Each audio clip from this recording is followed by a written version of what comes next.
Habits are like arches in that they perform the same function as the keystone. That center stone at the top of the arch that allows it to bear enormous weight. It is also the stone that, if removed, would cause the entire arch to collapse. And author Charles Duhigg writes in his book The Power of Habit about these keystone habits specifically, and he says that they contain two specific features. They are habits that produce positive outcomes by themselves, but they also help you perform other positive habits as well. One example of this is exercise, and Duhigg says that typically people who exercise start eating better, become more productive at work, they smoke less and show more patience with colleagues and family, they use their credit cards less frequently, and say they feel less stressed. This is what makes exercise a keystone habit, because it triggers this widespread change. So today I wanted to go through those keystone habits that ensure sustainable productivity at work, because being hyper-productive for a few weeks and then just going back to our old habits or old bad habits is not going to cut it in today's professional environment, especially if we have any sort of fast career aspirations. We have to be producing quality outcomes consistently. And by the end of the video, you will know about the keystone habits that will supercharge your performance at work. Hola amigos, I'm Diego, a software engineer working in London. And if you're interested in reclaiming your time from digital addictions and supercharging your productivity, make sure you subscribe and join the team. Let's go.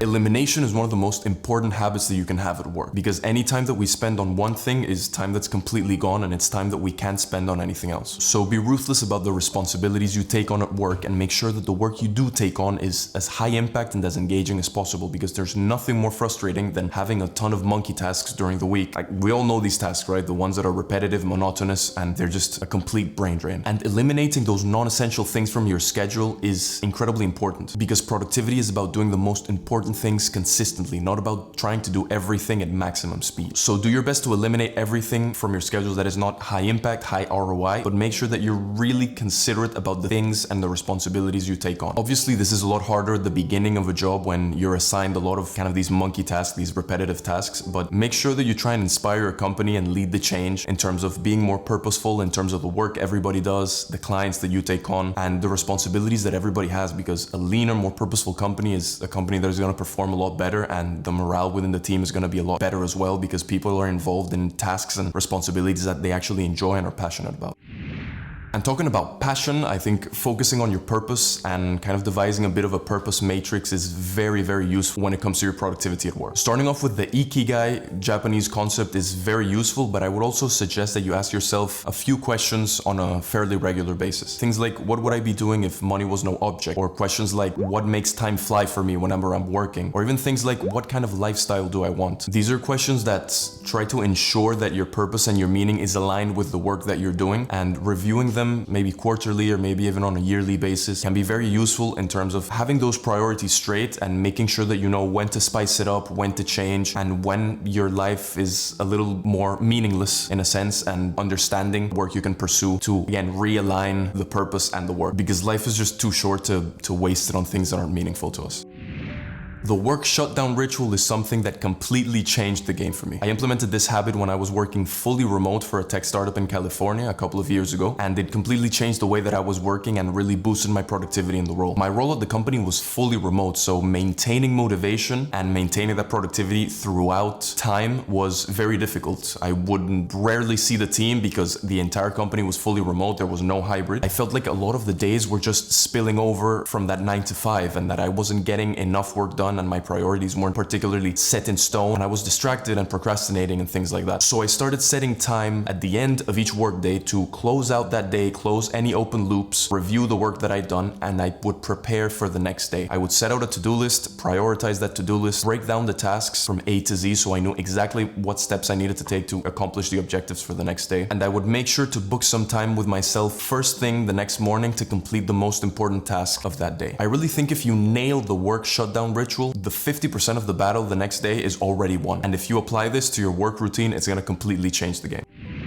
And talking about doing the most important task first thing in the morning, I would suggest that you protect that morning at all costs. If you are fully productive during the morning, that sets a beautiful tone for the rest of the day, and your brain is already kind of in victory mode. And that gives you the motivation that you need to continue working productively throughout the rest of the day. Because when you know that the most important thing is done, you have that freedom to be a little more creative, be a little more relaxed, be a little more loose, work a lot better on those other tasks that are less urgent and less important. So there's 4 things I would recommend to protect those mornings. The first one would be to avoid avoid morning meetings as much as possible. If your company is very much a morning meeting type of company, again, try and be that voice of change and make sure that workers have a little bit of time during the morning to apply themselves to that very important task without any distractions, and then have those meetings a little bit later on in the day. The other thing I would recommend is that you definitely read email after you get that most important task done, because email is a huge distraction, a huge just time sink. And a lot of the time, email is not as urgent as it seems, and you can actually get away with reading those things a little bit later on in the day. The third thing I would recommend is that you do not have breakfast at the office, because it takes away from that productive time in the morning. So if you can have breakfast at home, and then when you arrive at the office, you're, ready to rumble, ready to tackle the day, that's better, because it locks in that morning kind of in productive deep work mode. And the last thing I would suggest is that you catch up with your colleagues at lunch, not in the morning. So go in first thing in the morning, do your deep work session, get that important thing done, and then have that chit chat a little bit later at lunch with your colleagues. Designing your work environment to be as productive and distraction-free as possible is probably one of the most important things I've done in terms of my own personal productivity. I work a lot back there in that desk, as you can see. I hope you can see. There's not a lot of stuff going on. I'm pretty minimal in my approach to things in general and productivity. So the desk is pretty distraction-free. The physical environment and the digital environment is as distraction-free as possible, because if you're a master procrastinator like myself and you tend to fall into digital temptations a lot, be it social media, video games, shows, whatever it is, it's very difficult to maintain that productivity and to have those deep work sessions be as effective as possible if you're completely distracted in your physical and your digital environment. So I would suggest adding as much friction as possible to those unproductive behaviors, like using your phone, for example. I never have my phone with me when I'm working. It's somewhere else, completely turned off. Make those unproductive habits as hard as possible to achieve. Another thing I would recommend for a lot of you that probably work hybrid, a little bit at home and a little bit at the office, is that your home setup is as similar as possible to your work setup. So make sure that your digital environment is set up in the same way, your file structure is set up in the same way, your desk and your physical environment as well is set up in the same way. So perhaps you have your task list on the left of the keyboard and you have a small notebook to write notes on the right. This allows your brain to kind of be in automatic mode wherever you work, be it at home or at the office. And it's very helpful because then your brain doesn't have to adjust to that change every time you go from home to the office back home.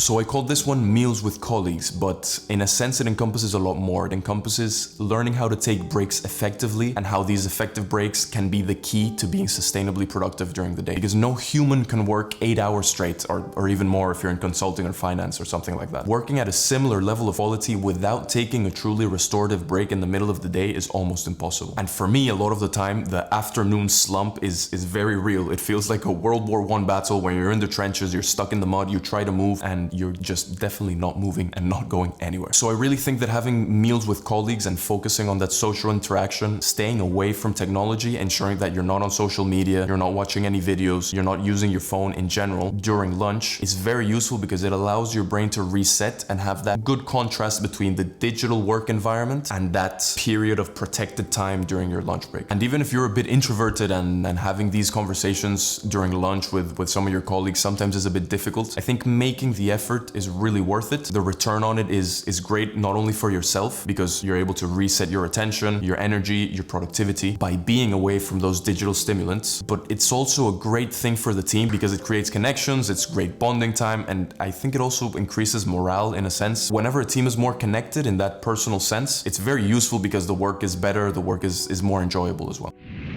And the last thing is to perfect your sleep hygiene. I've had trouble with this in the past, and really focusing on your sleep, probably one of the most important things you can do in terms of your productivity and maintaining that through time. Because a lot of people nowadays are not even getting those 7 to 8 hours of restorative sleep at night. And this can completely wreck with your overall mood, your ability to make solid decisions, and you kind of depend on your ability to make good decisions to create good outcomes at work. So if there's anything that I would recommend is to try and go to bed and wake up at the same time every day. That includes weekends, but try and have that as a goal and work towards it bit by bit. And also having an easy sleep routine is something that can be very valuable because once you start that sleep routine, your brain kind of goes into automatic, and when you finish, kind of you jump into bed and you get ready to go to sleep. So make your sleeping routine as easy and enjoyable as possible. So that 10-step skincare routine with your infrared mask, your M&S moisturizer, your anti-aging thing on your eyes that you put under your eyelids to not look like a zombie. Make sure that you do that as early as possible, because a lot of the time that sleep routine gets postponed into the evening and it takes some time. So understand how much time that sleep routine actually takes and try and do it as early as possible so that you actually get to bed on time. So those were the 7 keystone habits that I would recommend to achieve that sustainable productivity and make life and work a little more enjoyable. Again, these are things that I've applied to my own life and I've seen tremendous returns from them. So I know that if you apply them into yours, even if it's only a few of these habits, they will really change things for you. But if you're still feeling a bit unmotivated at work and maybe like you're stuck in a rut, make sure that you check this video on the 4 habits that I followed to get out of professional ruts in the past. These are powerful tips that have really helped me in my life as well, and I hope they help you in yours. Thanks for watching, everybody, and see you in the next one.